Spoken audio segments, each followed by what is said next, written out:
Yes. Welcome back to the Austin Action Addicts. I always want to say Austin Action Fest. It's the Action Addicts podcast. And friends, I am your host, Benjamin-Redic II, aka Lord Violence. And today we've got with us Mr. Joe-Barajas. We've got Miss D Rock Royalty, Miss Danielle. We call her aka the Golden Child. Queen of the Universe. I didn't see that title. All right. And then we have our special guest. The reason you're all here. Let me make sure I'm saying this right. Samantha Inoue-Harte. Yeah. Oh wow, look at that. Yeah, my first name is Samantha Inoue and my last name is Hart. Awesome. Okay, I got it. So thank you so much for being with us today, Sam. We're gonna dive into some fun stuff, but before we do any of that, before we get you doing your thing, Danielle has an introduction for you. You're muted. Danielle, you're muted. Oh, no. No. It keeps messing with me today. I don't know what's going on. Everything's messing with me today. My house, my dog, my son's knocking on the door. It's like all this stuff going on. But Samantha, you're here, and I've got something for you. This is something that we do every single time for every one of our guests, and this one is for you. Aww. Think about what a princess does for a little girl.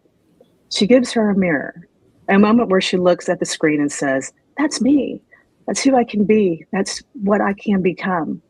Disney has given us some of the most beloved princesses in history, and the world is better for every single one of them. But there is one princess the world has yet not seen. A princess who is half Irish and half Japanese, descended from a samurai warriors and Buddhist priest who ride horses, shoot guns, draw worlds into existence, and fights every single day for the children who have never had a princess to call their own. That princess exists. And today, she is our guest. We are proud to give her the crown she has always deserved. Now let us show you who she really is. Close your eyes for just a moment. Picture this. Yokohama, Japan. A hillside, ancient stone, a temple standing since 1532. Cave temples carved into the earth by hand. Construction began in the 12th century. Pilgrims still come. The incense still rises. 500 years of prayers in those walls. This is Josenji Temple, home of the Inoue clan. Her mother's family, her bloodline, her inheritance, and years of her life, her home. She did not just live there for a little while, a temple. She spent years on sacred ground where monks carved enlightenment into stone in the dark, where every walls tell a story of dedication, sacrifice, spiritual pursuit, where people came seeking transformation. Is it any wonder she became someone who carves worlds into existence for people seeking to see themselves? The Inoue clan were warriors, samurai, sworn to the great warlord Oda Nobunaga. I hope I said that right. And when the legendary African warrior Suki, the first black samurai, walked at Nobunaga's side, the Inoue clan stood witness. That history lives inside her. And she will tell you, every attempt to tell Yasuki's story on screen has been haphazardly handled. She says that not as a critic, but as blood. An Irish Navy corpsman and the Buddhist priest's daughter fall in love. Their daughter is born in Virginia. Raised across Italy, the Philippines, and Japan, she lands in Austin, Texas, earns her degree at UT Austin in 1998, picks up a pencil and begins drawing worlds into existence. That pencil is where it all begins. Classically trained in lineage of Don Bluth and Disney, she animated for DreamWorks on Prince of Egypt and Spirit, for Disney on Lilo and Stitch 2, for Fox Animation on Anastasia, directed animation for Spike TV alongside Justin Roiland, creator of Rick and Morty, taught animation for over a decade. One of her students became the creative director of Castlevania on Netflix. She doesn't just build worlds, she builds the people who build worlds. Sin City, Predators, Alita Battle Angel, Machete, Grindhouse, True Grit, True Grit, a Troublemaker Studios regular on screen and in VFX. Her voice lives inside Star Wars, World of Warcraft, DC Universe, online as the Mighty Isis, Baldur's Gate 2, over 40 anime titles. She works in every genre, romance to hyperviolence, and she does all of it with equal mastery. She found her home at Gonzo, the Emmy Award-winning anime studio, because from their very first show, Blue Submarine No. 6, they tackled racism head-on. Working on Afro Samurai with Samuel L. Jackson and RZA of Wu-Tang Clan, and I can never say this, Gonkutsu Can you tell me how do I say it? How I pronounce it? Gonzo. The Count of Monte Cristo. The Count of Monte Cristo. There you go. She says it hit her hard. Because anime is global, Gonzo knows that, and she felt completely at home. And here who she is at core. Samantha's half Irish, as I said, and half Japanese, but she has chosen deliberately, with everything she has, to plant her flag in the fight for Black and brown voices in the industry. Because she saw Black characters being voiced by white actors and understood that doesn't change the casting, it changes the race, it changes the story, it changes the truth. On her watch, that stops. Today, she is U.S. head of animated content for GONZO K.K, co-owner of Lazio Arts, one of the first Black-owned dubbing studios in America, built so that people of color have a real seat at the table. Currently producing Ripper and Hotoru with Peter Ramsey, Oscar-winning director of Spider-Verse and Viola Davis.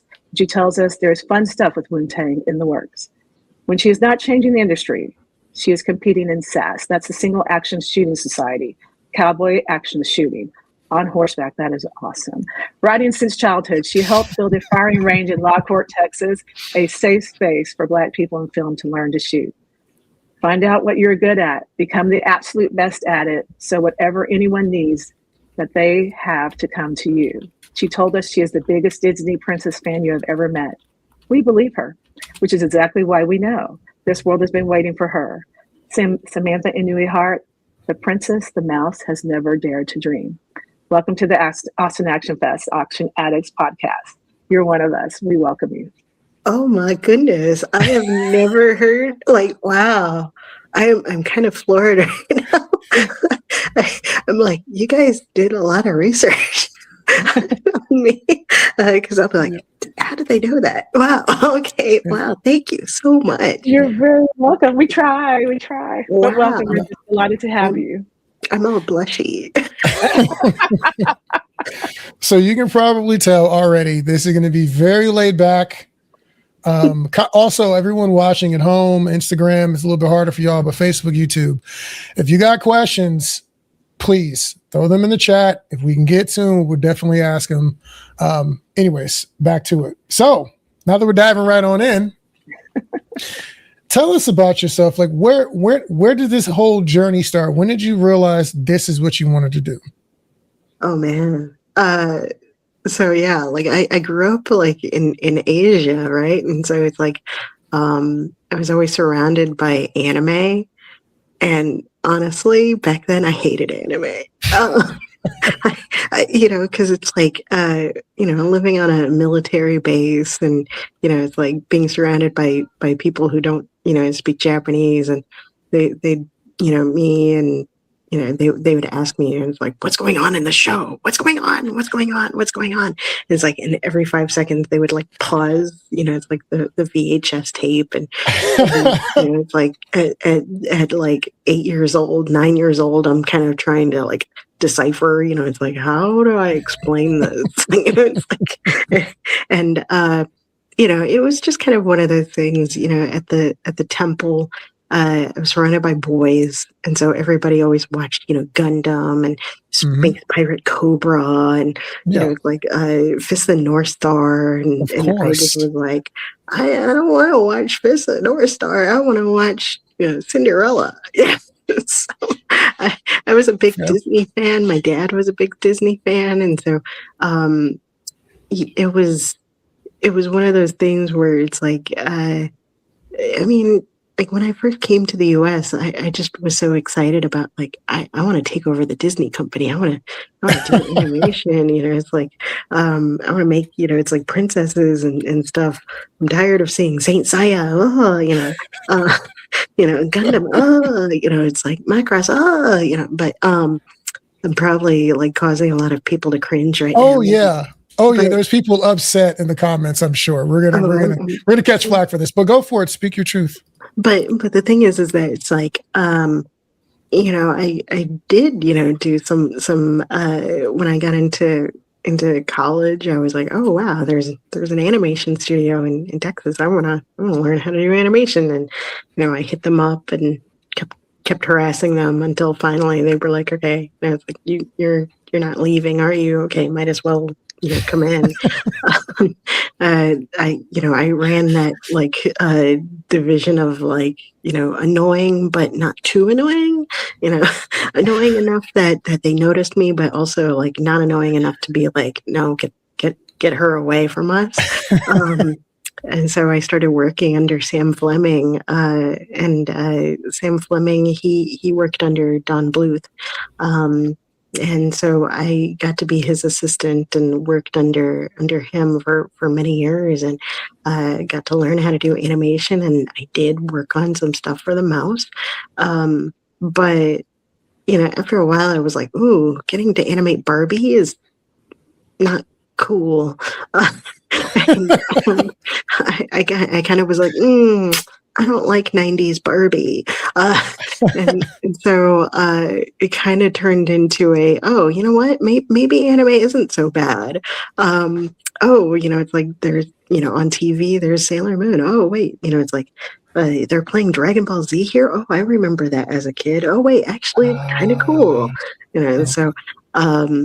So yeah, it was just kind of like a happenstance that I switched from it's like working on like American animation to then like falling in love with anime. And I used to go to anime conventions, and there was a Japanese director who got invited to an anime convention in Austin. And at the time I was working over at Powerhouse, and back then a lot of conventions would forget to hire translators for the Japanese guests. And so after closing ceremonies, I saw this lone Japanese guy, and I was like, "Hey, are you okay? You look lost." And then he starts speaking to me in Japanese. He's like, "Oh, watashi wa hontou ni nanika tabetai." And I was like, "Oh, snap, you're Japanese." Oh, and so then it's like I was like in Japanese, it's like, "You're hungry here." It's like I'm poor. I'm a college kid, but it's like I can take you to go get, it's like some chicken nuggets. And so I literally drove him to go get like 99-cent chicken nuggets from Wendy's. and then he was like, and I didn't even ask to know his name. I just knew that he needed help. And then, we introduced each other, and he was like, "Oh, I work in animation." I was like, "Oh, I work in animation too," which is, like to go see Powerhouse Animation Studios. It's after hours, but I've got the key if you'd like to check it out. He was like, "Oh, yes." So I took him to go see, it's like Powerhouse Animation Studios, and he was like, "Whoa, so big." I was like, "Yeah, this is not big. This is basic." And he was like, "No, so big. You come to Japan, I'll introduce you to some anime studios." I was like, "Bet." So, although we didn't say bet back then, and so I was like, "Yeah, I'm aging myself." And so you're allowed, by the way. It's all good. Yeah. Yeah. So it was just really interesting. I went to Japan to go see my family, and I was like, well, while I'm here, I went and visited him, and he introduced me to a bunch of different studios, and bam, got introduced to Gonzo, and we hit it off, and it's been a love relationship ever since. It's a love. Oh, that's very cool. So you were nice to somebody randomly one time, and it turned into like your whole career. Well, it also kind of helped that I was also working over at Spike TV at the same time. I mean, yeah. It's like I was working on a terrible TV show called Fresh Baked Video Games under Justin Roiland. And it was just really ironic that they were like, "Hey, Japanese, right?" And I was like, "We're working on a show. It's kind of Afro Samurai." And I was like, "Oh, okay." It was like, and so it was kind of meant to be, I guess. So that's awesome. That's awesome. It's a lot of fun. There's in this industry, there's no one way of entering into it. There's just always all these different opportunities, and they're all kind of like tied in some way. It's just a matter of like recognizing when those opportunities happening and then like grabbing it.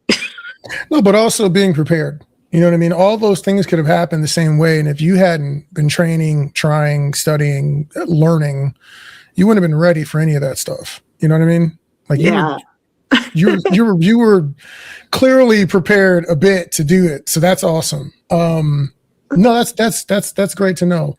So like one, I'm excited because that's like Afro Samurai is the perfect thing for you to have been kicked off on, obviously, right?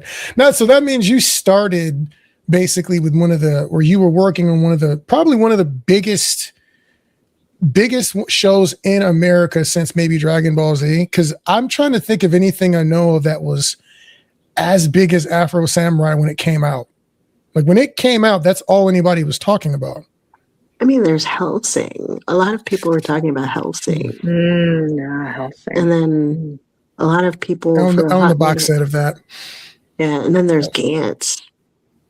Yeah, but I don't remember as many people like normies. I'm talking like just regular normies. I think when Afro Samurai came out here, at least in the United States, I heard more normies talking about anime, even people I'd never heard talk about it before. You got to be it was people who were a little bit deeper into it that were talking about Gantz. Hellsing was pretty popular because Trinity Blood, because that was on Toonami. Oh yeah, I watched that.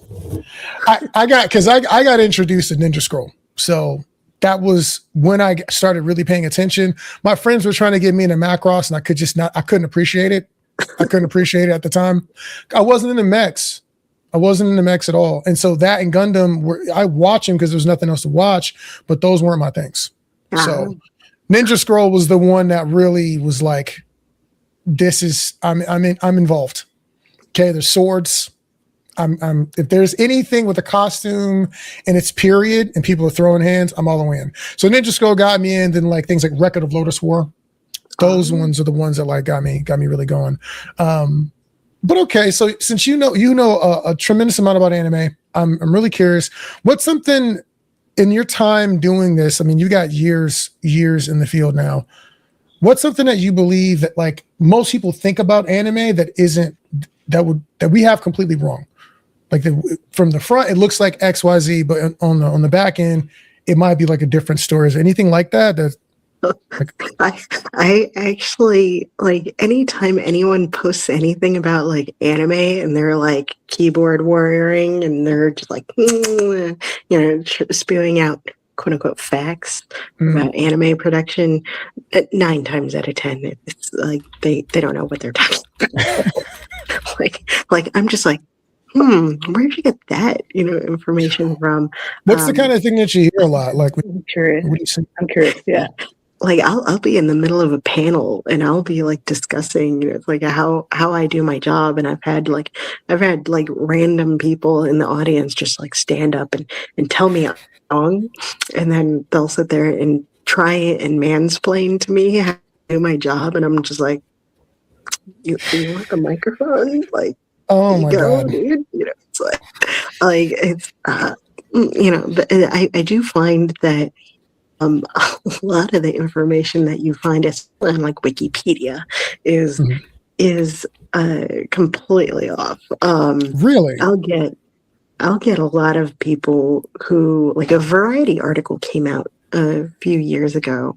I think it was like 1 or 2 years ago, and it literally said that that a producer in an anime studio had informed them that on a per episode basis, that anime cost $100,000 per episode to make. And I was like, what? Absolutely not. It's like, you might get like maybe an animatic for that. It's like, you might get, it's like that. There's no way. At the very least, I don't like to work on anything that's like less than $300,000 per episode. But because that those are prices that that were done on anime 25 years ago, maybe 30 years ago. And so a lot of Hollywood execs, they'll go to Japan and they'll do their it's like search on Wikipedia and be like, oh, Cowboy Bebop, it only cost $477,000 to make, or some weird ass number where I'm just like, what the F? And they'll be like, yeah, I'd like you to make this anime and it'll be that quality and this price. And I'm like, why does everyone you mock sound like some oil tycoon from West Texas? I'm just waiting for the chocobo to come out. I mean, it's just like, oh my god! Like, so for somebody that doesn't know anything about anime producing, so what is it that is the cost that is missing for that person you're kind of describing that doesn't really understand what's going on in the neighborhood?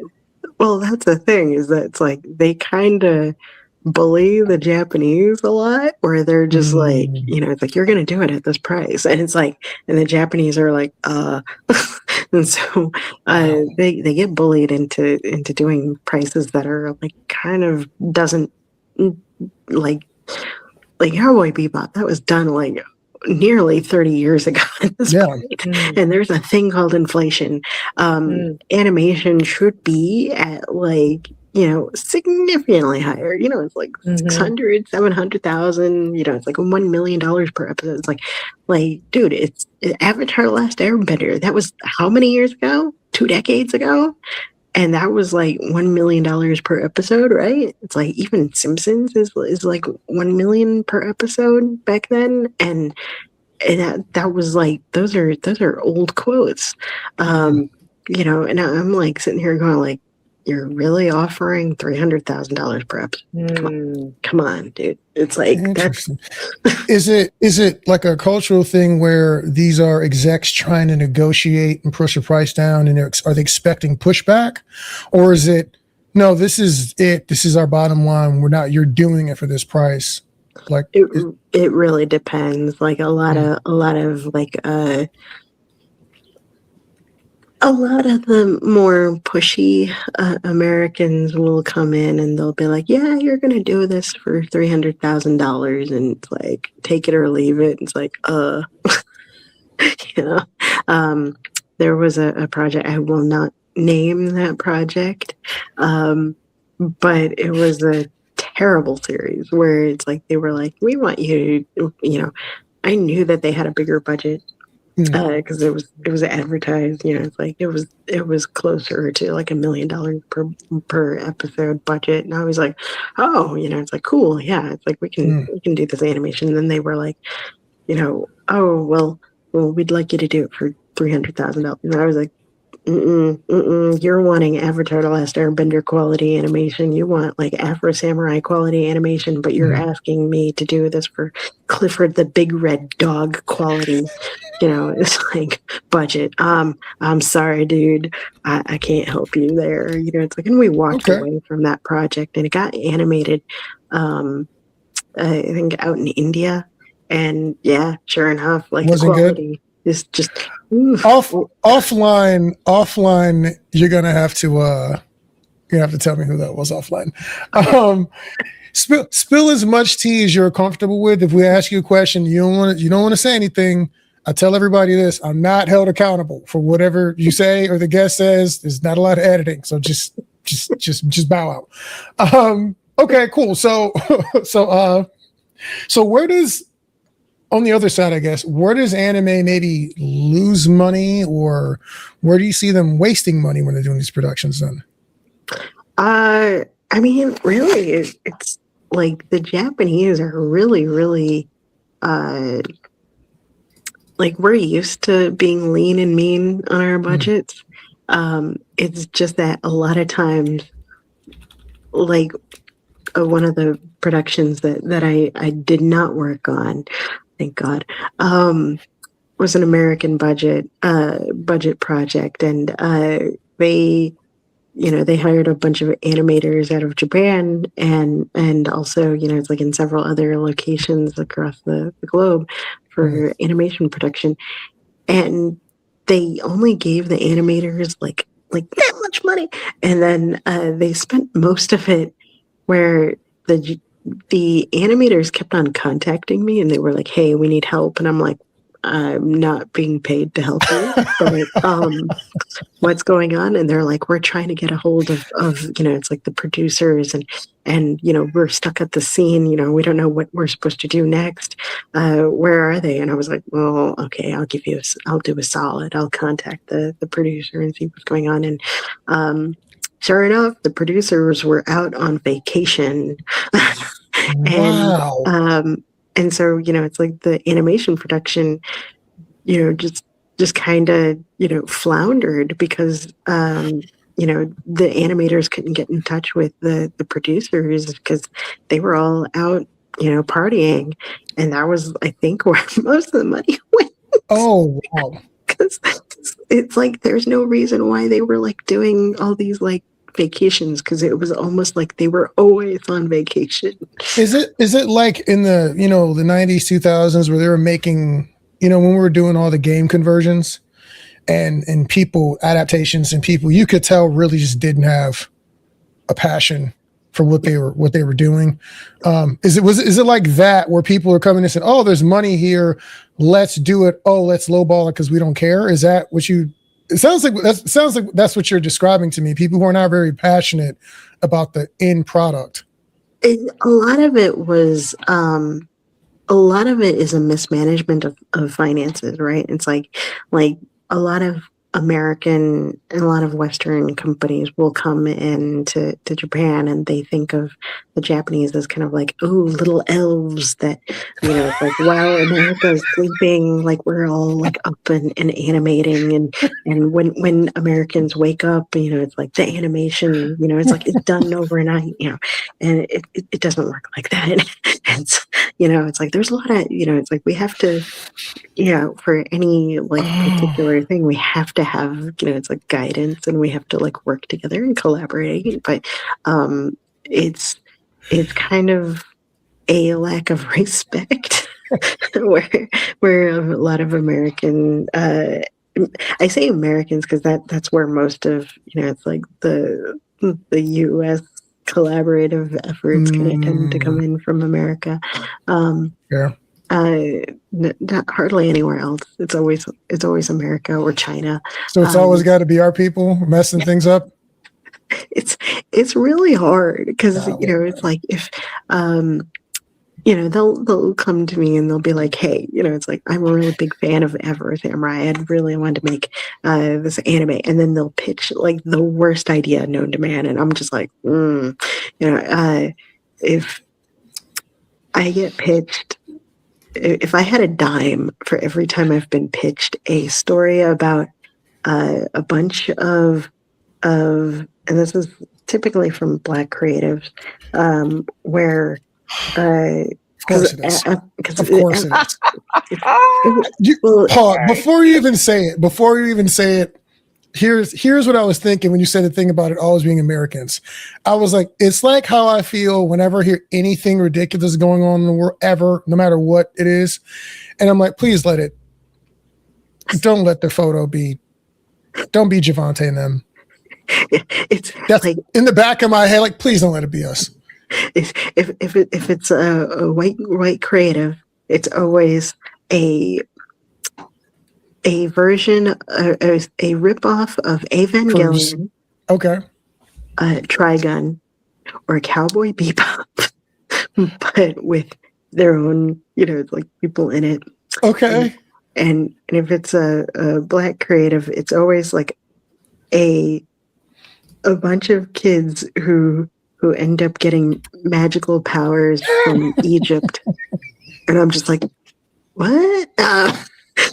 It's and it happens so often, and I'm just like, come on, it's like there's more stories. Oh my god! But yeah, if I oh my god, I get pitched like Cowboy Bebop again, or a rip off of Evangelion, I'll be like, no. Look, okay, the problem makes that so ridiculous. One, I've seen all those. Two, I've seen a couple of different stories with Black people getting Egypt powers. It's a thing. It's a thing. We really love some Egypt. I think it's because Gods of Egypt was so bad and it offended us on a cultural, spiritual level that everybody just wants to go back and fix it and just wash the taste of all of that out of their mouth. And that's what it is. Okay. So that's amazing. That's going to be a clip. I can guarantee you. So those are two things you get. Do you get anything else from anybody else, like Latin people? Is it only just black and white people pitching these anime scenes?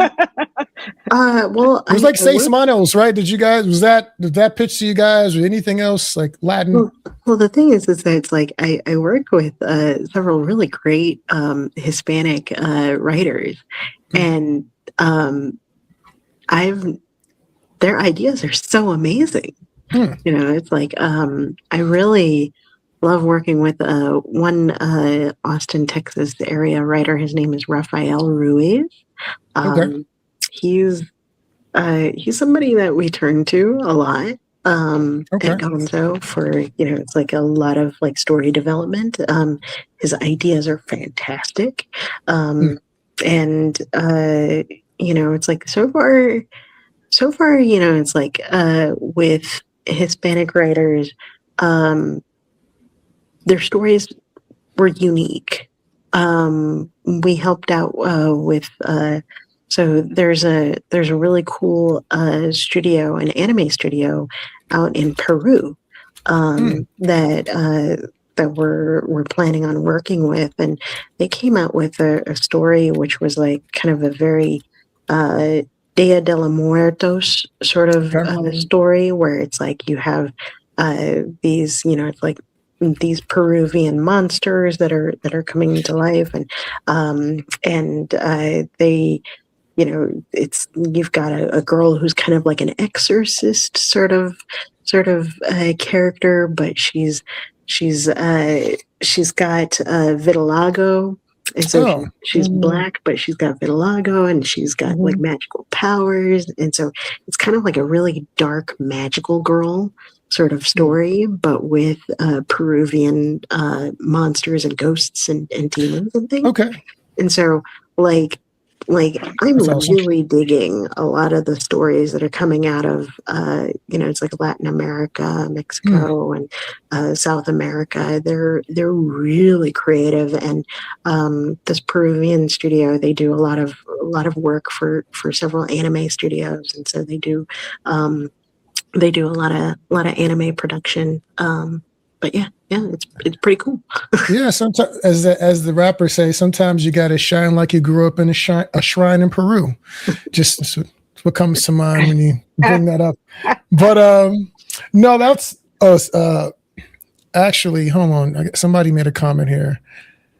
In many fantasy, Angelo says, also in many fantasy genres, there are leaning black people. As his biggest example, Star Wars. Yeah, well, that's definitely a thing we've noticed we're trying to fix a little bit on our end with our projects, trying to sprinkle some seasoning on the chicken, as it were. I have a question. I'm just curious. This is just you ever had any black person in the house right here? So I'm just going to throw this out there because I just want to ask. You ever had any people ever pitch you a blend of Native American and African lore mixed together? Since the Native Americans and the Black community were that runs in my family actually, and so that's where it was Irish and Native American and Black all mixed together because they were put together for various reasons. After that movie Sinners came out, like I've had so many people who are like, Sammy, you guys need to come out with this like Native American vampire hunter story. I don't know about that, but I mean, it seems like a little bit on the nose. Weirdly enough, and I'll tell you offline, I don't want to share with everybody, but I actually had an idea that dealt with Native Americans, and it was historical. It was action, but it was just Native Americans and Blacks down in Florida. That's all I'll say about it. Mm-hmm. Yeah. But interesting. I hadn't thought about that since Danielle just brought it up. I hadn't thought about that story in years because it just would have cost too much money to make. But copy that. So what is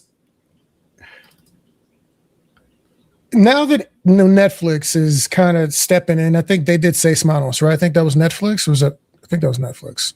Wait, which one? Which show? There's another animated movie called Seis Manos, I believe. Oh, I haven't seen that one. Seis manos. Yeah, Seis Manos, 6 hands. It was on. Yeah, it was Netflix. Netflix. It was 2019. It was actually pretty good. It was actually entertaining, and it was Latin based. But the reason I asked that question is, like, are you noticing more American studios getting into animation, like stuff that's supposed to be done over here? And like, are they doing a good job in your opinion? Is there something that you think they may be missing from a lot of the American produced animation? Well, it's like, you kind of have at this moment in time, since like, I would say maybe, like at the beginning of pandemic, right? Mm-hmm. There was this huge kind of like shift in anime, it's like fandom, right? Mm-hmm. It's like, it was like around that time, or maybe a little bit before, where suddenly it's like anime was everywhere. And anime became, it wasn't one of those things where it's like, young blurs got picked on, it's like in the early 2000s for wearing a Naruto shirt. And, it's like, it was, it's like, it's cool now. Yeah. It's cool now. It's suddenly it's like you're watching the Olympics and people are doing, like the different, poses of One Piece and you're just like, oh, wait, now it's on the world stage. It's like you had that big upheaval, it's like not too long ago and they were flying the One Piece flag. It's like when all these like Gen Z and Gen Alpha were, it's like, fighting against, corruption, and they, it's like, there's the One Piece flag. It's like right there. It's like, it is worldwide now. So that's awesome.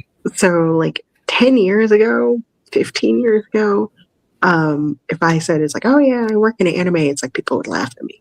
Like, so like now suddenly it's like everybody's like, oh wait, you work in anime. It's like, it's like, so it's kind of it's kind of jarring because I'm very much a homebody. I'm like a hermit. It takes forever to get me out of my house.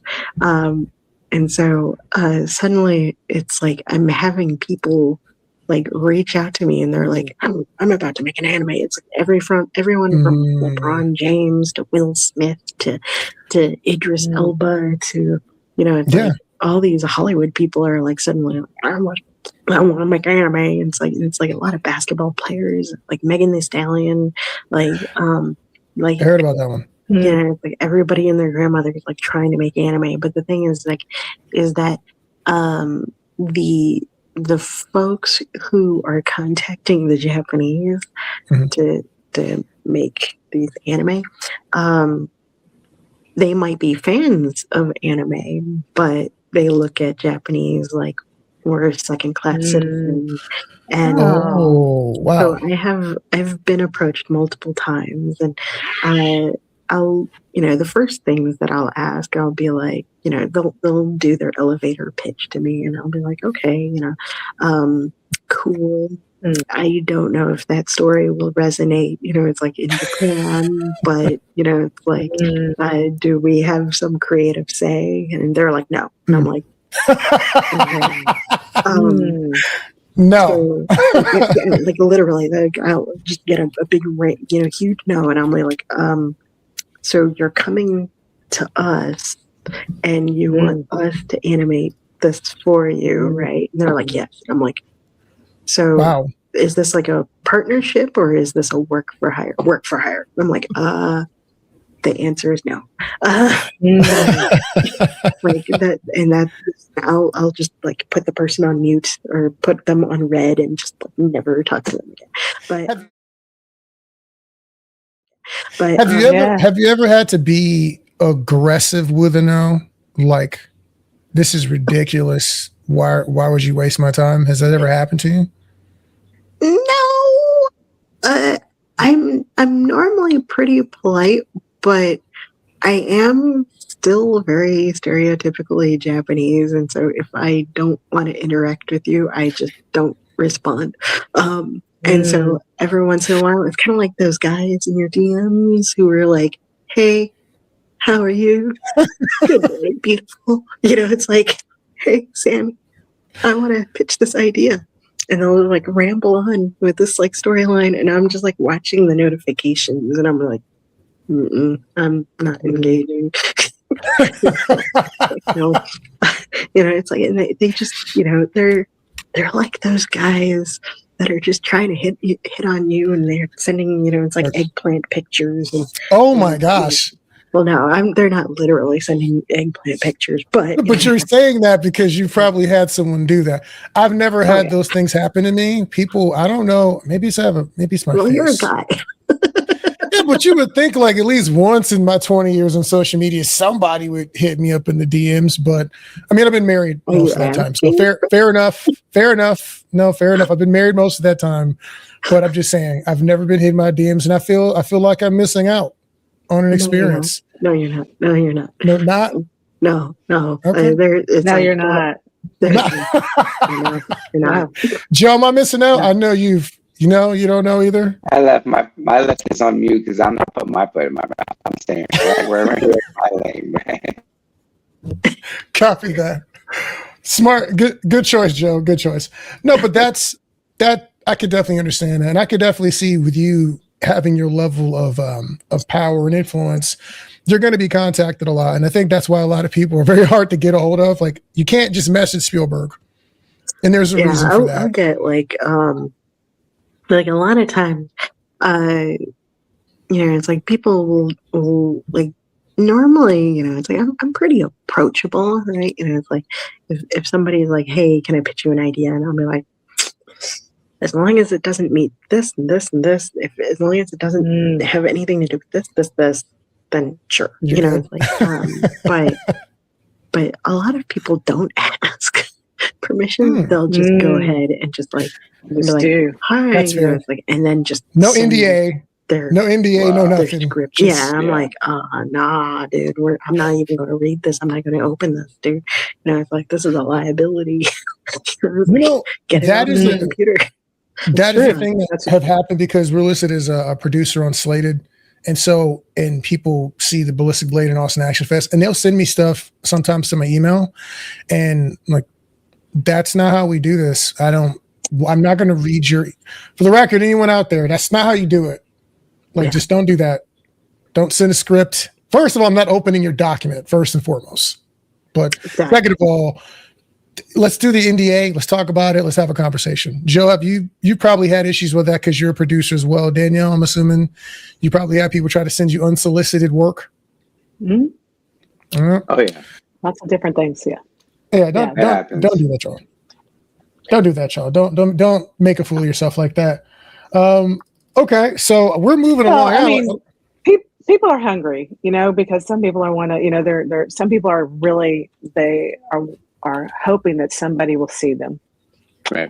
Especially if they look like us. They're hoping that somebody will see them and give them the opportunities that they have not been given. And so but you have to protect yourself because you never know who says that. Oh, well, you that's my story, or whatever that is. So then you have to prove that it wasn't, and then you have it in your email. And they show an email chain. Who knows? So you never. Yeah, and I've seen it happen multiple times where people are like, "Oh, this would be a really cool idea," and then 5 years later, it's a CW show. There's a couple of times I had ideas, and I mean, I hadn't sent it off to anyone. And so I'm sure they didn't steal from me, but I looked at ideas like, man, that is very similar to something I was already thinking about. So had I, submitted to them, I would have felt like someone stole from me, even though they legitimately didn't. You know what I mean? So that's why you got to be careful about how you handle business. That's not the way that we do business. Chat, it's not how we do business. So give me, I know.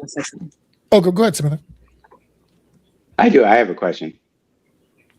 So Sammy, you were talking about 10 minutes ago, roughly, about like, people bringing ideas where the budget, should be here, and then they're trying to bring the budget down here. Do you see work is work, your value is your value, but do you see with the advancement in technology that coming down, or is anime still just like I know there's a lot of time, and that time costs money, but like, is there a point where that comes down at all?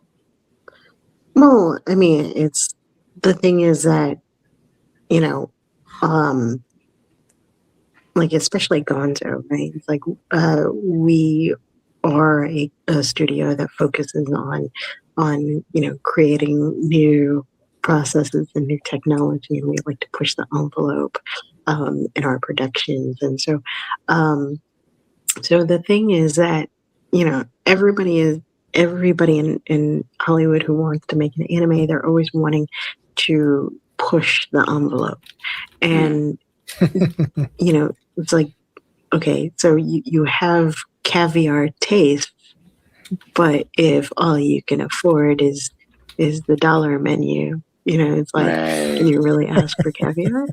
It's Right. like Okay.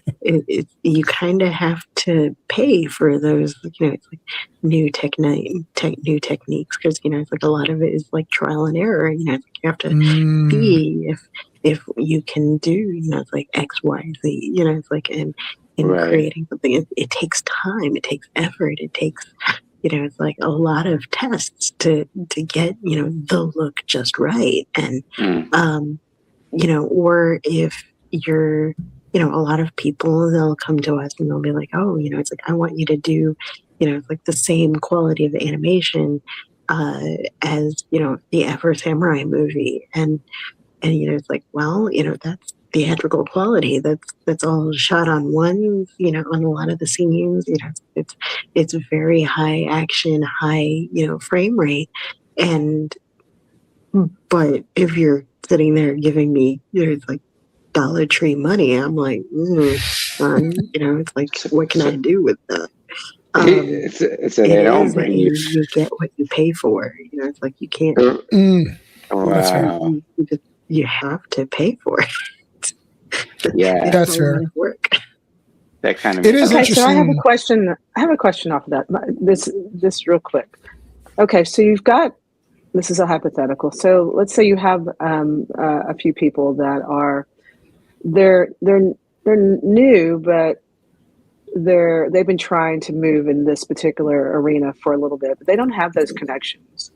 They don't have access. And so what is it that you would tell that particular those people? Let's say they have a production studio that they're creatively writing, and they're just doing a lot of different things, but they're trying to make a way in this particular genre.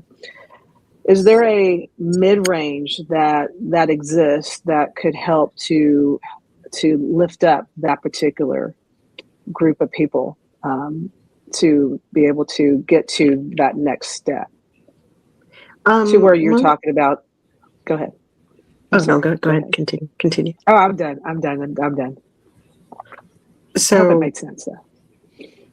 So you're talking about new animators trying to get into the anime industry? Is that what you're asking? They are anime enthusiasts, and they have created. They're creating. Let's just say they're creating their own studio, but they do not have traction. They are good at what they do, but they have no visibility.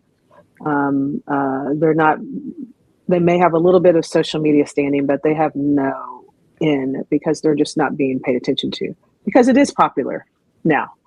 There's a lot of traction in larger studios, and so they're getting overlooked. How would you advise these particular people to get to another step? Because the market may be not saturated, but it's very open to the LeBron James, the other people, those people. Okay, the Mega Stallions. Okay. So there's like a large number of independent animators that are becoming really popular. So if people are wanting to get into like anime production, it's not as hard as you would think. But it's really about, it's like for me, I came in as somebody who is very traditionalist, right? It's like animators, I don't, it's like when I first got into it, it's like I didn't get to pick, it's like what characters I animated, it's like I would get assigned, it's like, hey, you're going to animate this character today. It's like, okay, it's like, and another day I'd get told, it's like, okay, you're going to animate this character another day. And so a lot of traditional animators had to learn how to be very flexible with our style. Like one day I might be animating on like One Piece. Another day I might be animating on, I don't know, like Dragon Ball Z. Another day I might be animating on Hellsing. Another day I might be animating on, like those are wildly different. Yeah, it's like everything is, one day I might be drawing Garfield. It's like, who knows? Yeah. You have to be very flexible in your ability to switch gears and change styles. And so that is something that, like, if you're a studio and you're known for one style and only one style, then it kind of limits you in your studio on what you can do. And because, it's like everybody is looking for the new thing, the new hot, style, right? It's like, that's why Gonzo, if you look at our list of titles, every title looks completely different. We're constantly reinventing, it's like what our characters look like for each and every show. And so, so if you're a new animator and you have your own animation studio, but you only have one style, it's like, that's cool if you can get, a big company like Amazon or Netflix to pay for you to continue with that one style. But it means that you're not going to be able to, get hired at like Titmouse, or you can't get hired, it's like working with, Blue Sky or any of these other animation studios, because like you're kind of limited. So it can be bad in anime to actually niche down. You want to be more, okay, interesting. Because in the film, we're often told to niche down. In the beginning, a lot of times we're advised to niche down, be very well, do something specific, be very well in that, and then you can get a little broader. I've heard many people say that before. So it's interesting to hear in animation, that's not really the best way to get work. because you don't think of, makes sense. If you don't, you just see anime, you go, oh, it's anime. But if you just in your descriptions, one, I giggled because you mentioned One Piece, then you mentioned switching gears, which I thought was cute. And then, but because you don't think about it, but when you were saying that, I was like, man, the fight scenes on those shows are wildly different. Like One Piece, is very, very different from, I don't know, Street Fighter 2, the animated movie, which is different from Naruto, which is different from, that's Itachi and my guy back there. So it's just interesting to hear you say that. Wow. Look at that. Well, one, Hirsiana loves you. Hirsiana Sula thinks she loves Full Metal Panic. She says she loves you. But Dietrich just asked a question I was getting ready to ask you. Is AI filtering into anime, and what are the pros and cons of AI when it comes to animation now? So like the thing, I've bitched out a couple of AI companies who's trying to pitch to us, where it's like their whole idea is like, oh well, you can use less artists and less, like you can have 6 people and just hire them and they would be able to handle it. And I'm like, that doesn't help me, dude. It's like my job is to make sure that all my artists have work. Like that's not cool. That's not ethical. So what I focus on is, it's like AI when in the wrong hands is unethical, right? Because it's like their thing is that somebody who's not ethical is thinking about the bottom dollar, how they can save money by not having to pay artists for doing their work, right? It's like it's being able to fire people so that way you can just have AI do most of the work. And when you have AI do most of the work for you, then, it's like it's like a wild horse, right? It's like you can't rein it in. It's like it's going to fucking go wild, and it's like it's going to buck you off at some point. And so, it's skittish as heck, it's like, but sorry, I'm such a horse person. And it clearly shows, but it's like, that's the problem with AI, is that people are letting it just run amok. It's like, oh, they have a horse. It's like, it's never been ridden before, and they're just going to let it run around. And it's like, no, you have to spend time with it. You have to train it. You have to sit there and actually work with it. And it's like, it is not. You have to look at AI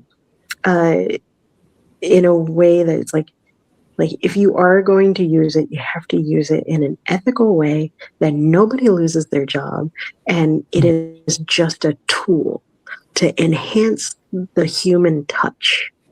If you get rid of the human touch, then you're just going to create mediocre shit. You always have to understand the foundation. Exactly right. You're right. That's exactly the foundation. And human touch. Because a lot of AI is literally it's theft. It's like you're stealing other people's artwork to create these things, and so if I'm the most computer non-savvy person that you will ever meet. It's like I like to do things. It's like pencil and paper. I'm very, very traditional in that sense. But it's like if I did have to use AI, I would use it as a tool to make my artist's life easier. It's like it would be something along the lines of it's like, oh, if we're having to take some of our old anime, like say for instance, it's like our anime that we did like 30 years ago, which at the time was 720 by 486 NTSC, screen. Yeah. Right? It wasn't quote unquote letterbox at that time, and so I would maybe expand out. It's like the frames individually, have an artist sit there and draw, it's like some backgrounds, and then have AI kind of, create additional like stretch out the frame so that way it is not NTSC, but it's like letterbox. Yeah. It's like that's how I would potentially use it, but like that would be about it. It's like I'm very, it's like leery about, That's it's like about it, just because it's like I have to think about like what's best for my artists. What's best for the studio. And I think that's one of the things is like a lot of us who produce got into what we're doing because we wanted other people to eat. Our thing is, two quotes, if we can't do business, there is no show. And who you feeding? One of the hashtags I like to use, who you feeding, is because the point I got into producing and being a manager and being in charge is so that I could give other people opportunities to work. I didn't get into this just make a bunch of money and fire a bunch of people. That's not awesome. That's not the kind of energy I wanted to bring to the world. Right. So I think that's what you're talking about. There's some people who don't have that desire. They don't care about artists. They are not artists. They're not creative realistically on that side of things. They're just money people, and they don't care if people don't have jobs, which is unfortunate. It is a stance to take. And I'm curious, Danielle, Joe, do you guys have any thoughts about AI? Because I definitely have a couple, but I'm just curious if you all have any other takes on the AI stuff, because it's here. You first. Oh, me? Oh, I use AI a lot, and for me, it is how does it make? I'm one person doing my stuff, so how do I use this as an assistant? How do I do a whole bunch of different things? I do use it for music, off and on, because I don't have access, and so but.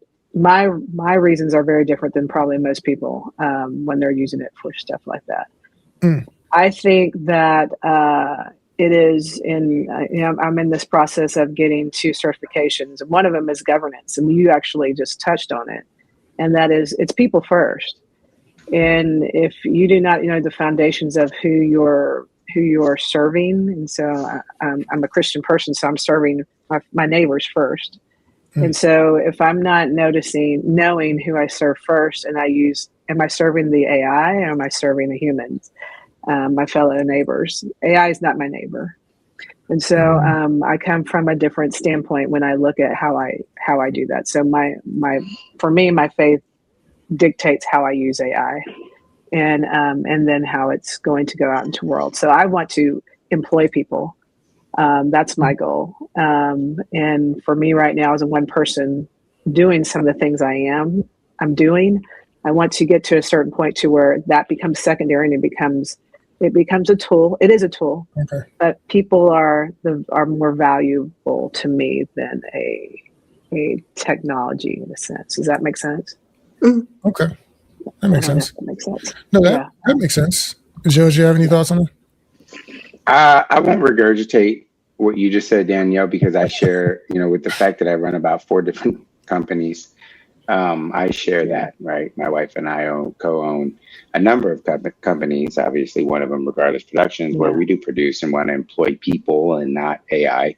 However, in order to run a bigger platform and not employ 15 people when we're not there to do so, we need to use tools like AI that can act as an assistant, like Danielle just said, but it has to be a tool. I'm very conscious that sometimes a tool fails, and when it becomes a tool that costs me more time and money to make sure I'm teaching it the correct way, because you are correct. Everybody on this chat this conversation just said that you have to train it. And if you do not train it, it isn't smart. And it comes out with the dumbest things sometimes when you're trying to work with it. So, it's a tool. I think it's something that can be used to enhance a man and male and female, right? Work. But I don't think that it should be the tool that replaces people, because without people, it's never going to have the proper, like you said, human touch, the soul, the conscious. There's no way. I saw a video. Some guy sent me a video today of well, for one, we saw that thing, was it Tom Cruise and somebody fighting on a rooftop, and it was all AI. Yeah. And I was like, this is disgusting. Because we just because I'm already hearing about people losing jobs because of AI, stunt guys, because they're it's easier to just run it through something, and we don't got to think about. So one of the things I heard about was someone was going to do a stunt where they go through a window, and my friend was going to be booked to do that stunt. And what ended up happening is it was like, oh, well, we're just going to do it with AI. Well, because if you have a person, you have to rig it, you have to run rehearsals, you probably need a stunt double. You're not going to put your actor through a window, yada, yada, yada. There's cleanup, there's set dressing, there's props, there's all these different things you have to do and employ these different people to make that happen. In AI, you don't have to do any of that. So it's an easy decision for them. And I've seen things where people have superheroes flying, getting chased by water monsters, and it looks great. And I'm like, man, to replicate that in real life would have been a freaking nightmare. So I am not happy that, huge studios are, because whatever version of AI we all have, you already know that they have like some crazier version.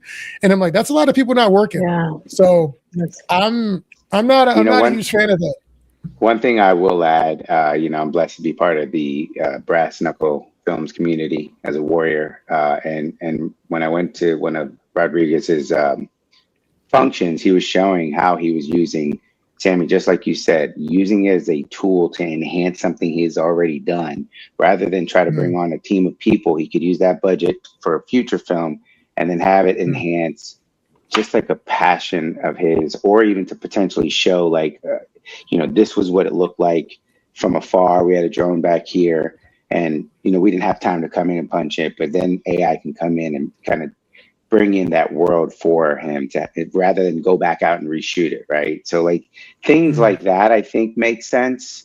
I mean, sure, people can say, well, if you'd have just reshot it or got a crew together to go out and shoot it, yeah, that's employment, but rather employ them on future work that's going to be more sustainable than to do something that may pitch for, he may use to pitch for a sequel or just as an idea to give reference. Like that's the type of tool, I think, Sammy, am I correct? Is that kind of what you were talking about when you were saying if you were to use that tool that way?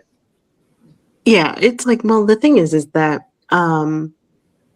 so in an animation studio, it's like we use, it's like Photoshop, we use After Effects, we use, the Corel Painter and ton of animation, art related programs. And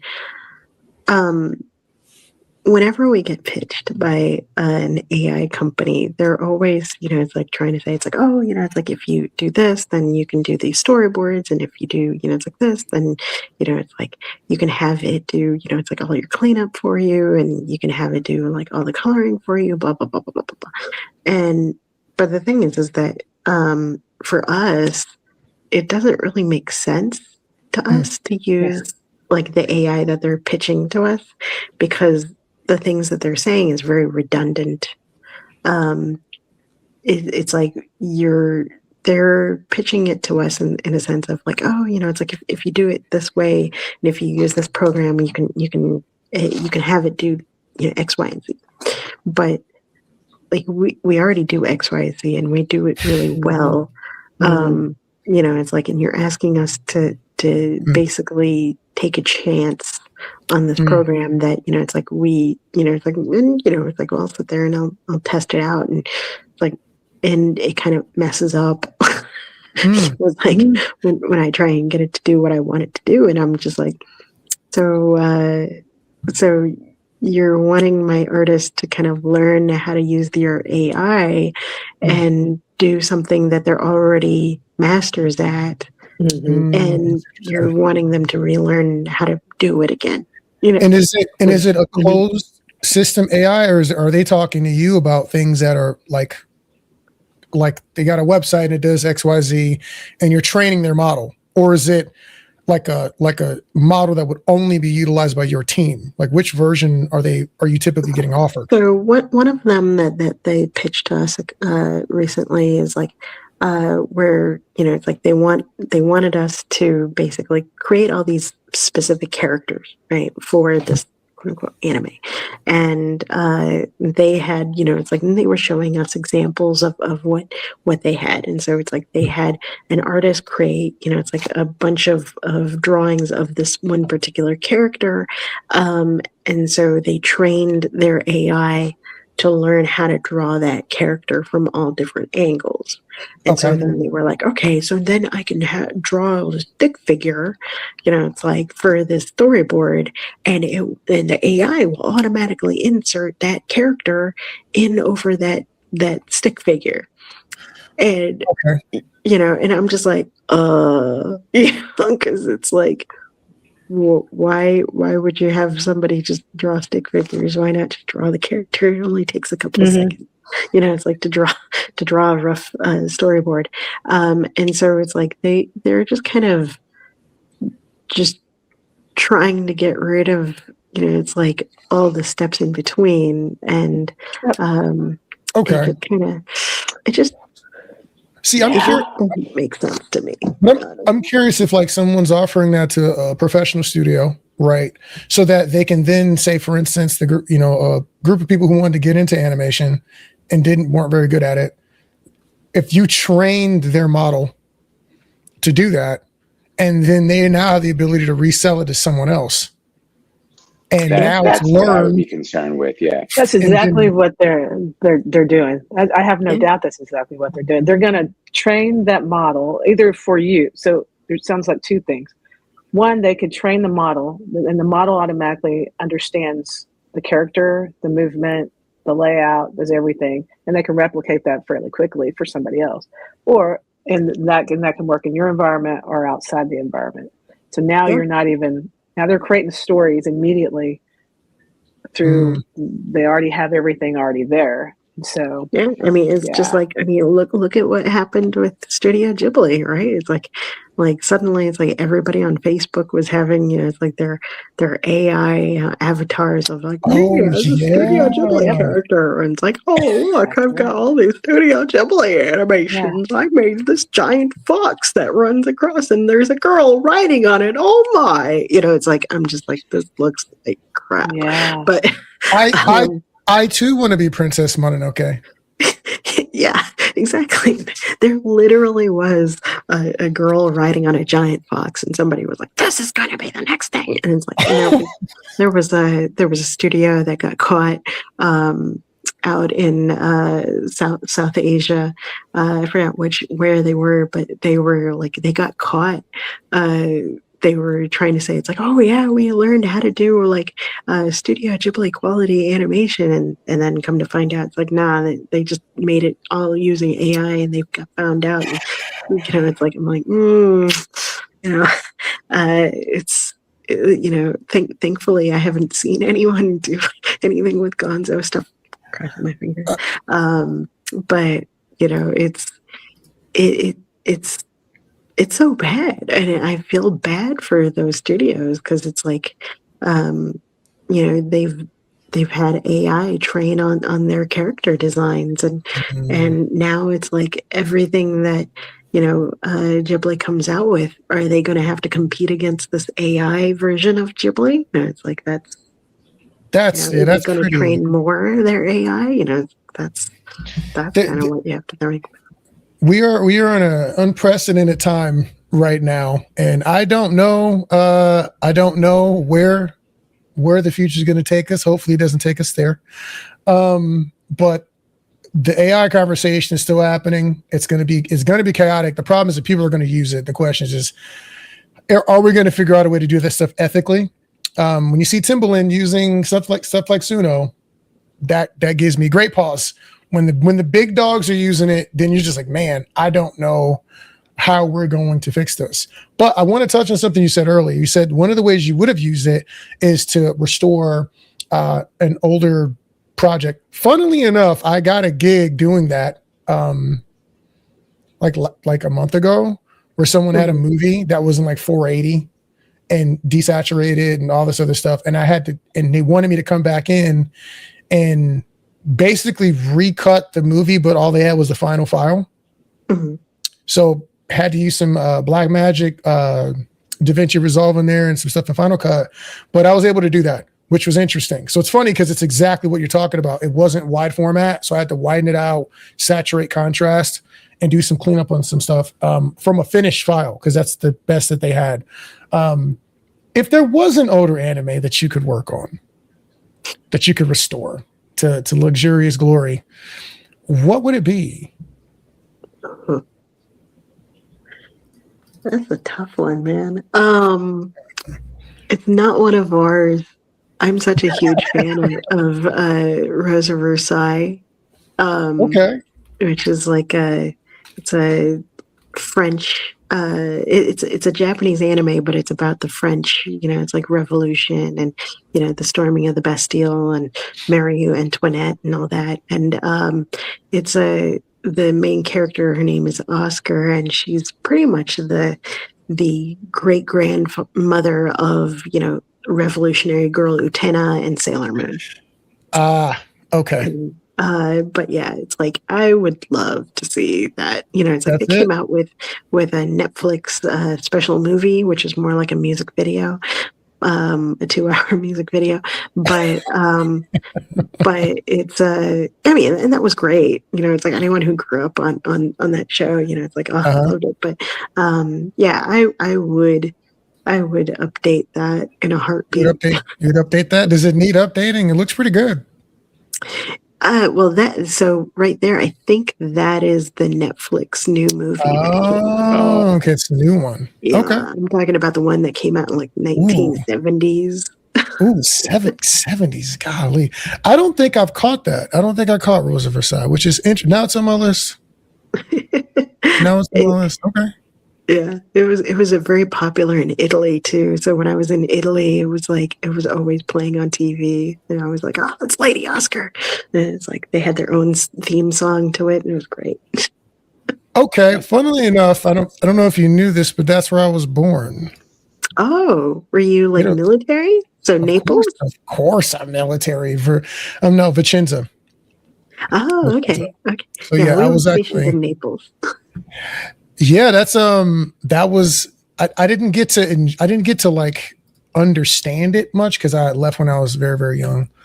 I can see what you mean by needing to update that. That makes sense. All right. I'm gonna watch the original and I'm gonna watch the new one. Okay. It's on my list now. Thank you very much for that.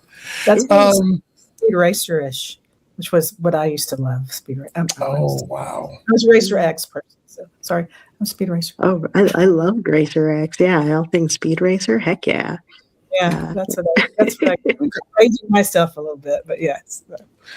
Okay. So one of the things I wanted to ask you about, because this is obviously your absolute wheelhouse, is when it comes to things like, voice acting and stuff like that. That's something you have a lot of knowledge of.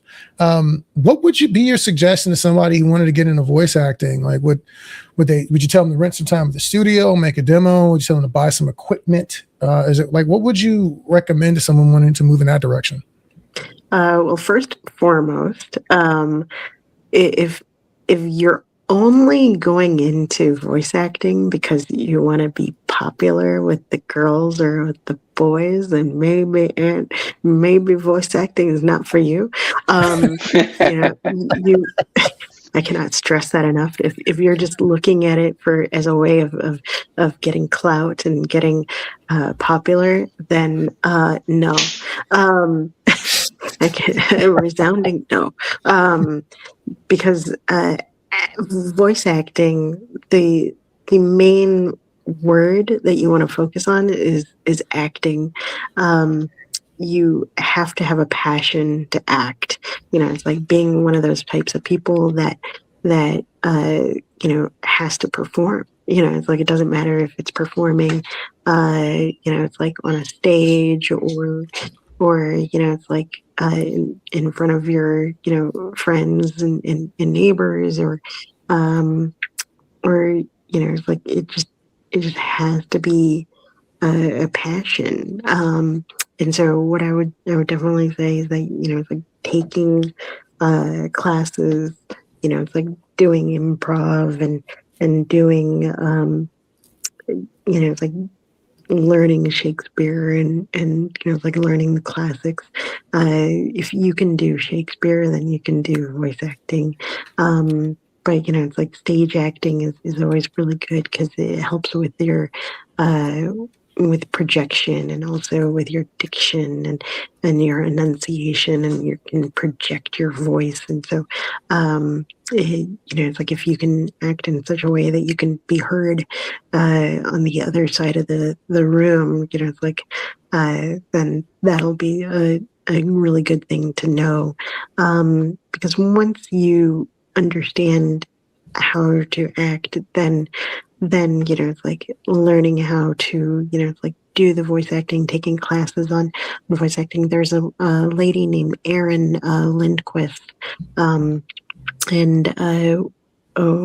she's an amazing teacher, and she's trained a lot of young voice actors to become lead actors at Crunchyroll. But the thing is like you'll also have to kind of focus on not just voice acting for anime, but also like for audio books and video games and Gotcha. just acting in general. It's like you don't want to pigeonhole yourself. Some of my acting has been like outside of anime, and like being flexible with your acting is because I get a lot of people. I just want to do anime, and that's it. And I'm like, no. because the thing is like those are the people that they want to get into voice acting so much that that they're willing to do it for free. And when you are willing to do it for free or cheap, then what happens is that companies that hire, voice talent are willing to be like, oh, wait, you want to do it for free?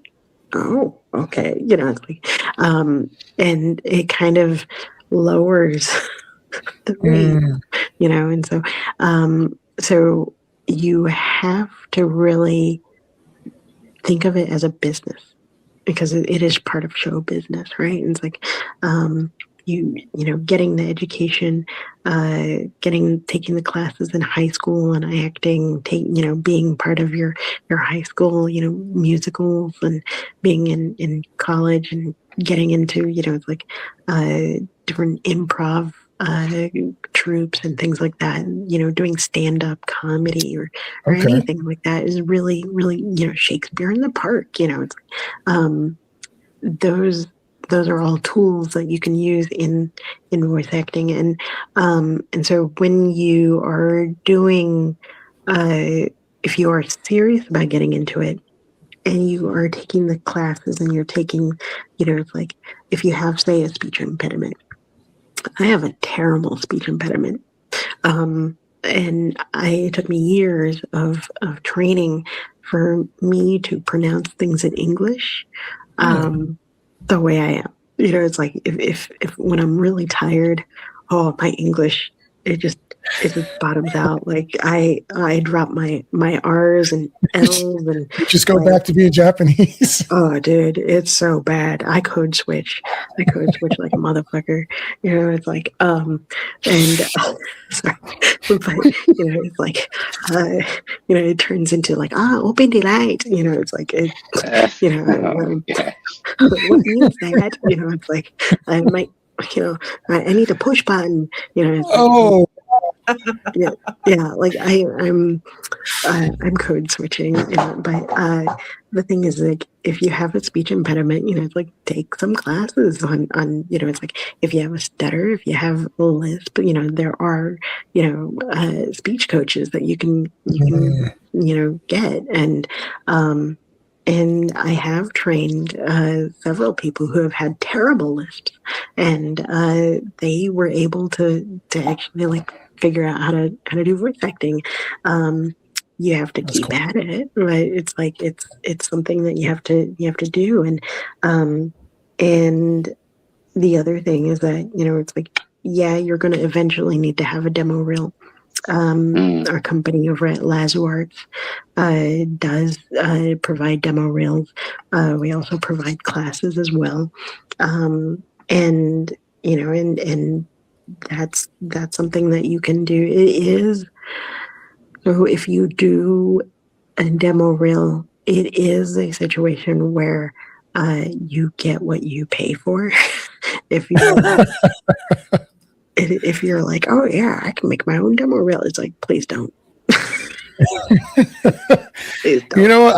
I completely understand. As you can see on the screen, there are some classes here for you to take up. Please take a look at Lazo Arts and talk. There's a free consultation in here. Please take advantage of these things. Get some training if you can get some training. Here's one thing I want to mention to people. There's Aaron. All right. Nicholas. Okay. So we got some Jacoby Clinton. All right, cool. So the thing is, I want to stress to people, and this is actually really important. And you're getting people asking questions already. Christian, how much for your demo reel services? Did you want to take that one or? The information will be on the website, actually. So we have like a whole facts page on there. But you do not want to spend less than like I've seen like one of my jobs for a long time was casting. If you look on my IMDb, you see like that I've got a lot of casting experience.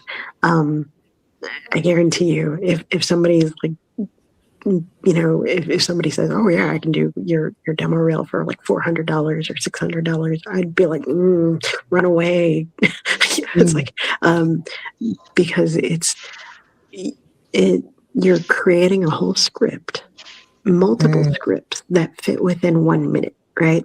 And a consultation, a person will sit there with you talk with you, figure out what your tone and what your range is, and they'll create original scripts that will then, it's like, maybe 10, it's like 12 different scripts, and you'll go in, you'll record all of them, right?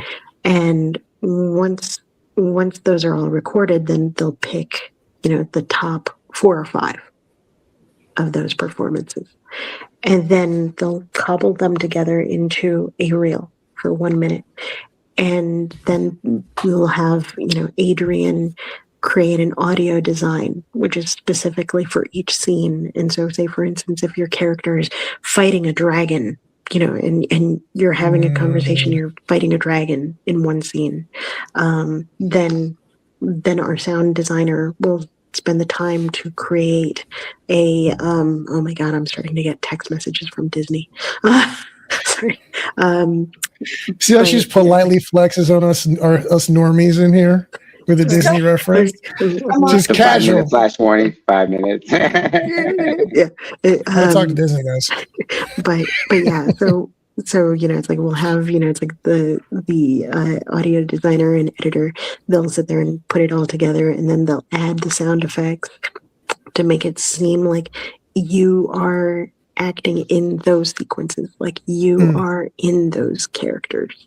It's like you awesome. are that character. Yeah, and they really might great. pick, it's like one character might be, you're a school a school kid in high school. Like, it's like in another scene, you might be a mad scientist, it's like, and your monster has just come to life. It's like, we create, it's like a whole different array of different flexes of your voice.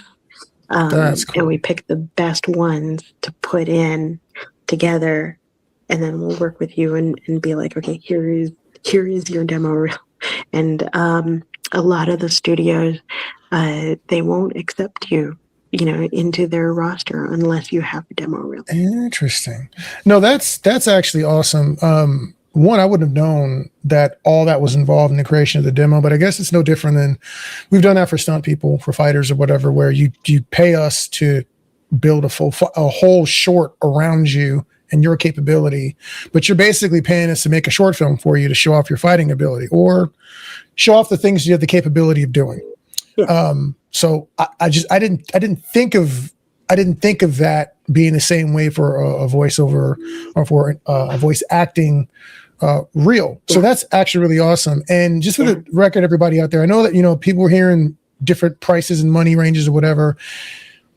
And I will tell you my take on everything when it comes to money. You spend what you can spend, right? There are times where things are just outside of your budget. And that's when you may have to make some work. The thing is, that shouldn't be the goal. I think a lot of us, we're in the indie space, indie film, we get into the scrappiness and we start making that like the idol, like this is the way to do it. Don't pay people, don't feed them as cheap as possible. My cousin can take the headshot photo. If they're good, maybe, but probably not. They probably are not paid to do that. You probably want to go to someone who actually takes headshots. The thing is that I think one of the things I might add, sorry. No, go ahead. One of the things I might add is that, so like I'm OCD, it's like I'm ADHD and OCD at the same time, which is a terrible mix. But one of the things is that, our studio does have a regional Emmy. It's like we have a regional Emmy win and we have a regional Emmy nod. And, it takes a lot in order to get that. It's like, and we have, cast, similar to you as a main villain character in a video game. It's like, and we've had the opportunity to work with, literally an A-list actor, and so that just kind of, it's like helps you kind of put into context of like the quality of the work that we'll provide is going to be really good. I don't know of very many Emmy Award winning recording studios or dub studios in the Texas area. I haven't looked it up. And so, Okay. we charge a little bit over $900 for a demo reel, but again, it's a team of people who are working with you for several weeks to get it done. Yeah. And so, is this done in is any of this done in Austin, or can it be done in Austin? We can record from Austin if necessary, as long as it's like the Source Connect, and as long as there's a good enough sound booth that can be connected through Source Connect to our office out in Dallas, then yeah, that's fine. Okay. But it's like Dallas is also not that far away. It's like a Sure. 3-hour drive. But either way, it doesn't matter. We do have some of our voice actors are out in like London. We've hired voice actors from across the globe to voice act in our shows and projects. So you're only limited by the equipment that you have. Okay. Interesting. So, and the reason I say that is because I know a lot of people, like I said, they're hearing different numbers, and we have people who have no money. They are eating ramen noodles right now, about to get evicted. And then you have people who have some money to spend and are really, ready to take something very seriously. And I've been on all sides of that equation. And what I would say is, I just want to just caution people is like, if you have the ability to take something seriously and you have the money, you could spend it on nonsense, or you could spend it on your career and your dream and what you're actually focused on. If you're not there yet, that's okay. But just understand there are limitations to what you're going to be able to accomplish if you're not dealing with professionals when you're doing stuff. So you have to gauge the fade, as it were. And that is your decision to make there. I do want to ask you a couple questions before we let you go. These are big ones. So one, have you had to ever push back very hard on a casting decision? Like you didn't want to do something, or someone wanted to do something as from a casting perspective, and you were like, absolutely not. Because a lot of what you talked about was casting and representation. Have you had any like head-to-head, we're not going to budge on this issue, where you actually like won that engagement, and they said, you know what, you're right? Or have you had any stories like that or experiences like that? So it wasn't anything that was recent, but this was a while ago. I've been a very big stickler on it's like if I'm looking at somebody who I might consider to go onto our roster, either at Lazards or when I was like working at ADV Films, a lot of the things that I look for is you as the person, as the individual. And I do deep dives on your social media, and I do criminal background checks, because the thing is that any project that I cast on, if a person gets invited as a guest at a convention, you're going to be surrounded by young children and kids and young women and young men. Wow. And the thing is that if a person gets cast as something, as a character, and they are handsy, oh wow,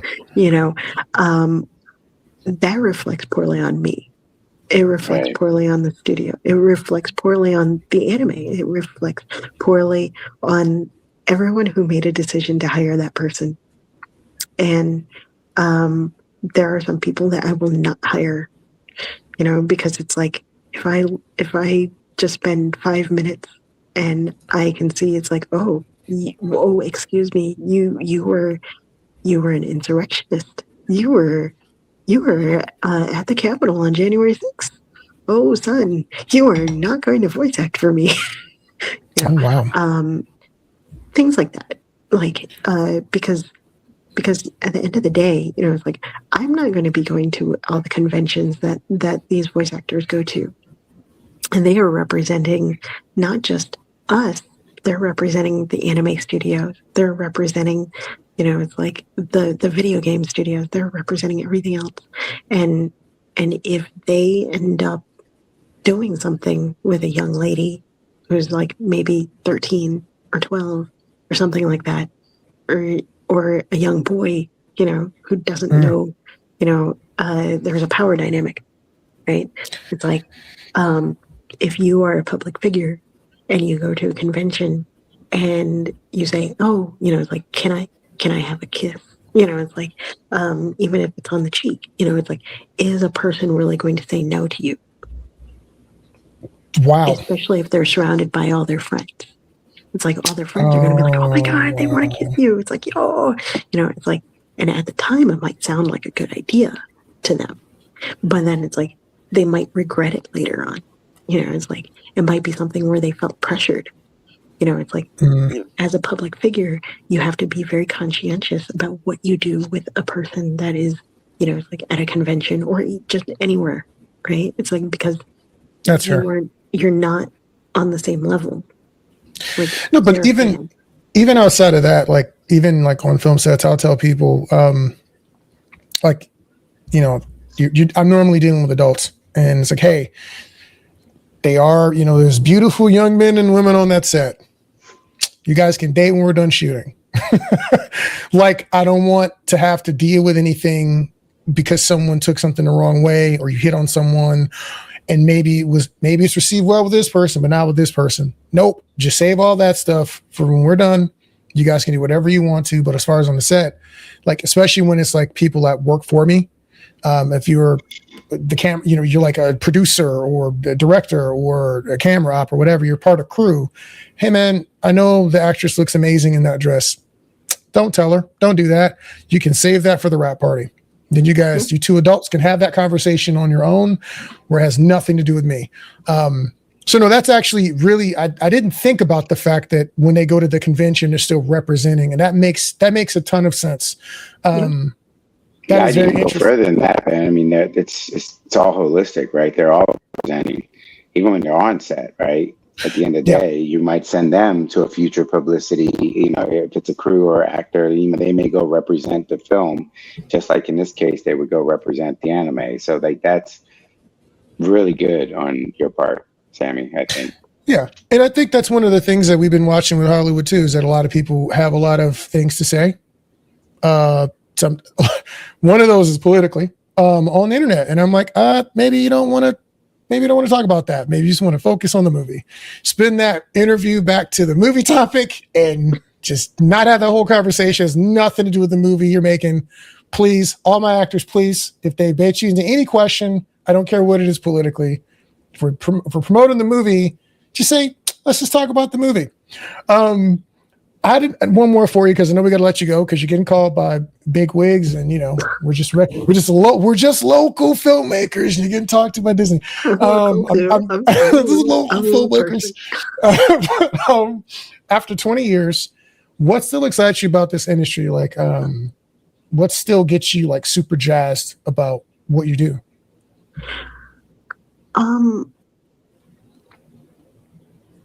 Okay, this is going to sound silly, but as you can see by my attire, it's like I literally just came out from like doing yard work, and I'm wearing my teniguri. It's like I'm wearing like a ratty t-shirt.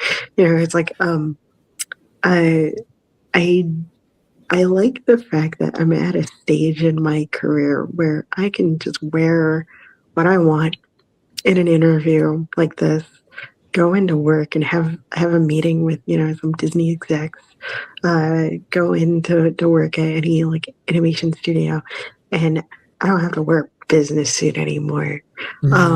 I have a business suit, and I stare at it sometimes, and I'm like, man, I'm never gonna put that on ever again.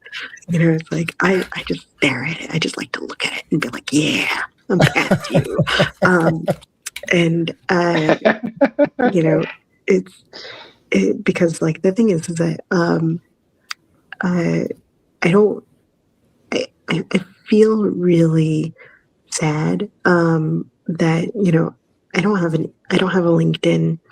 I don't know how to look for work in the traditional sense, because I haven't like I don't know how to look for a job. If you ask me, it's like, oh, it's like how do you put together a resume? I don't know. I don't know how to put on a resume. It's like I don't know how to do those things. Like I can give you advice, but it's like I don't know how to do one myself. But I like the fact that I have at any point in time being pitched so many projects that I have to turn down more than what I can accept. And That's great. when I turn down projects, I sit there and I have like a network of people that I work with that I can like send work to. That's and awesome. so that gets me jazzed where I'm able to support like a little ecosystem of work, and I'm able to provide people with opportunities that I didn't have.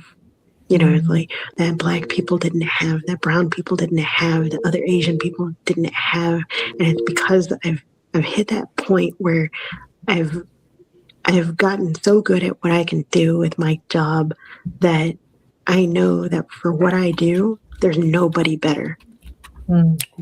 Like I am That's the awesome. best at what I do. I might Forrest Gump my way through life, but I am good at what I can do, and I know what I can do, and so because of that, my reputation precedes me. I don't have much of a social media presence, right? It's like, and it's because I don't want to. If companies want me, they will find me. They do. It's like, and when that happens, it's like I know that they're serious, and then I can pass on the work to other, Black creatives or brown creatives and Asians. It's like it is because I'm able to vouch for them, and it's nice because it's like I'm able to support minorities in this industry in such a way that like I guess you can say, so when I first started animation production in Texas, I was one of like 3 women. and I was like one of 2 POCs. It's like there when it comes to women, there was me, Erica, Missy, and Cindy over at Powerhouse. And there was another woman named Samantha as well. But yeah, there was like 4 of us. And then, it's like when it came to people of color, there was like me and Corey Coleman, who now does like Double Toasted. That's it. That was it. That was like the most diverse that you can get in Texas. And we had hundreds of animators, and you walk into a video game studio and I'm like, oh, this is very mayonnaise here. It's like there's no flavor there. I feel like I am the raisin in the potato salad. And I'm just like, yeah, man, this isn't gonna work. And I asked. I was working on a Star Wars video game over at Aspire Media called Knights of the Old Republic, and I was hired for a short period of time as the lead writer on. And I was like literally walking in their door, and I was like, "Are there any other like person of color?" And they were like, "No, just you." And I was like, I think it's hilarious that they knew that. You're it. You're it. They didn't have to look at HR. Like, I don't know, maybe Susan in accounting. Nope, just you. Like when I approached the company for Stormgate for the video game that we got to record for, I sat there and I was talking to the audio head. His name is Alex. I love him. Love Alex Brandon. He's amazing. He also played the voice of Black Adam in DC Universe Online. For comics. He also played. I think he also played Cyborg. He's a little white man, but oh my god, he's got the biggest, Got the deepest voice. black man voice out of you. You'd be like, oh my God. He does like the best Morgan Freeman. And he does like Isaac Hayes. Why is it always Morgan Freeman? It's always well, he is God, right? Right. yeah, it's amazing. But he was one of the heads of the audio side of things for Stormgate, and I was chatting with him, and I was like, so how many people of color are at the studio? And I went onto the website. I was like, oh, let me check up Frost Giant, and I looked, and they had one Asian. His name's Howard, and sure enough, I was like, I bet you he works in accounting. And sure enough, he worked in accounting. And I was like, oh, honey, we need to fix this. And so I asked Alex, I was like, hey, can you like pitch like our recording studio? Because there's no color here. Yeah, like, we can be your instant plug-in for color. You know, it's like, and sure enough, you know, it's awesome. Like they were like, you know what, you're right. You know, it's like, you know, instant plug-in, boom. So suddenly, it's like it's a world of Skittles. You know? So they had the salt, you had the pepper. I get it. Yeah, exactly. That is awesome. Like, I brought in the 5 spice. I brought in the cardamom. I brought in the cumin. You know, it's like got some cinnamon. Goya salt. And salt. Gotta have salt. Yeah. But yeah, you know, it's like that was something where, you know, a lot of companies, they don't think about it, right? It's like when I agree with when I was doing casting, I used to post up, you know, casting announcements on Actors Access, you know, and when you post on there, the automatic default is white. You know, it's like when you're posting, it's like if you want something else, it's like you have to actually go through and actually like wow. You know, I don't know if you knew that, but yeah, I don't think I've ever posted to Actors Access. So we use at this organization, we tend to use things like Backstage. Okay. Put that out there, you know, sponsor down there at the bottom. If you can see bottom left, just put it out there. Oh, okay. Yeah, like, well, I used to use Actors Access, and so I realized like, oh, the default for all of these like acting gigs is white. And so I would start to reach out and I would audition for things, and I would submit myself to all these like white parts, and they didn't think about it. They were like, oh, here's an Asian. Okay, here's a chubby Asian at that. You know, it's like, you don't look very Asian. You know, and it's like, and so I'd get these roles because they didn't even think about it. And so that's actually something that I always tell people, where it's like, yeah, I might say white, but audition for it anyway. You know what? Now that makes sense to me. I've gotten a lot of submissions where people just absolutely did not care what we requested. Okay, fair enough. Now I will give them more grace now that you've explained that. Because at first I was just annoyed, like, dude, you didn't read the casting. Fine, whatever. But I like the brass balls about doing that kind of stuff, because I mean, what if you change their mind? I mean, you only know what you're writing at that moment. That's true. That's fair. And I am flexible a lot of times. If you can convince me, you know, James Drake, there's a role we did for James Drake for this thing we did like way back when, and I wanted like a Native American or a Hispanic lead, because in the feature film that was the short was based on, it's a Latin person, because it's different for the genre I was going for. It's a post-apocalyptic. The genre that would have been a different kind of lead. I'd never seen a Latin person in that role. But James Drake came in, and when I say that dude freaking out-acted literally everyone who submitted for that role so badly that there was no way I could and he's like white. He's got a little Native American in him, but he's a white guy. And I was like, he's just so much better than everyone else who submitted for the role. I couldn't justify casting anybody with him. And I didn't really, I mean, he's a cool dude, I love him to death, but like at the time I didn't know him and I didn't really want to cast him. But I was like, he was so much better than everyone else.